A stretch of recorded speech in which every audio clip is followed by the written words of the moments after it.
Where should I start with Blackguards 2? There are very big positives, but at the same time, there are huge, if not even bigger, negatives.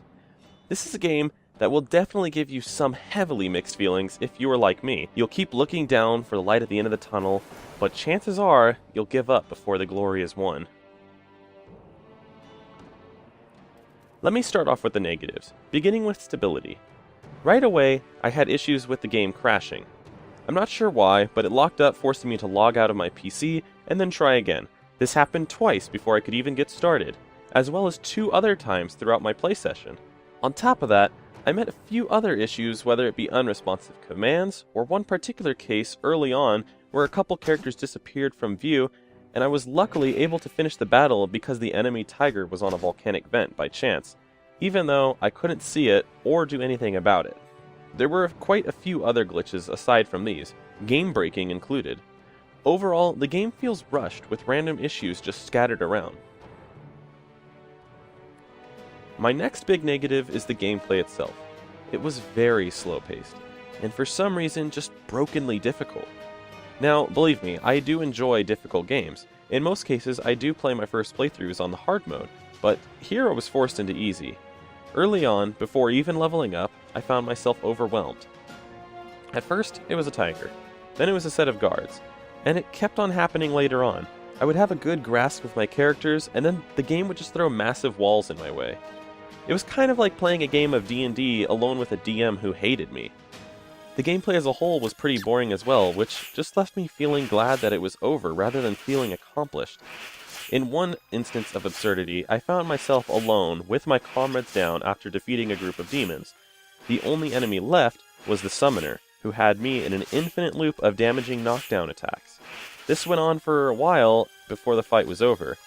On top of that, my mana and energy drain, but from the looks of it, enemies do not have the same fault, and with mana being hard to restore, it becomes greatly handicapping to play a mage.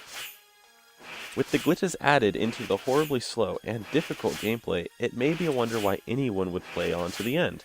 Well, that's where the positives come in. To start, the music is absolutely stunning. I'm talking Hans Zimmer huge Hollywood epic scale score here. Each song sounded unique, as well as powerful. Each instrument had a purpose, and the flow in each song was strong enough that I actually enjoyed listening to it on my free time. Not only that, but there was a song for each mood, whether it be the heart of the battle,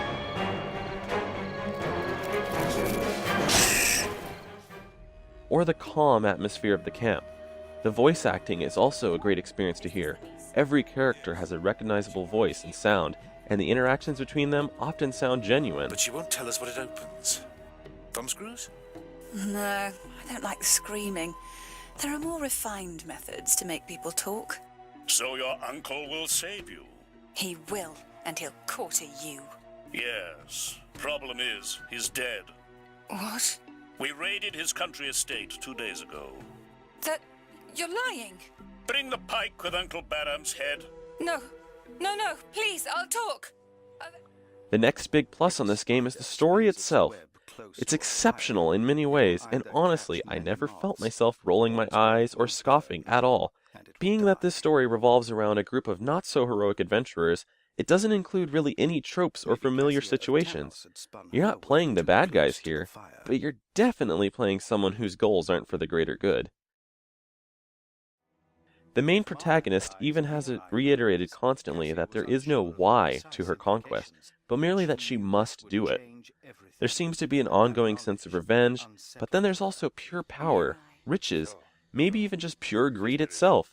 This is all reflected in your choices somewhat, and you have a little bit of flexibility on whether to be just or unjust. The other characters as well have dark and selfish ambitions, or in fact, no ambition at all. The story alone gave me purpose to press on, and I can't stress enough just how unique the journey felt. Maggots come creeping from the shadows. Maggots who will stab you in the back, hide their treasures. The Silent Legion would be honored to squash them. Why are you still here then? Let me reiterate. Blackguards 2 has a very boring aspect of the gameplay, as well as a plague of unfair difficulty. It never felt rewarding, or even really fun for that matter. I merely clicked my way through observing the battlefield, but not once did I feel like I was accomplishing anything. If you're looking for a strong strategic mind game, this isn't it. With that mixed with the pretty large amount of glitches, you could really cross the word fun out completely. But with the overall experience that the story offers and the presentation of sound and good-looking graphics, there could be something here for some. With everything mentioned, I'm giving Blackguards 2 a C-.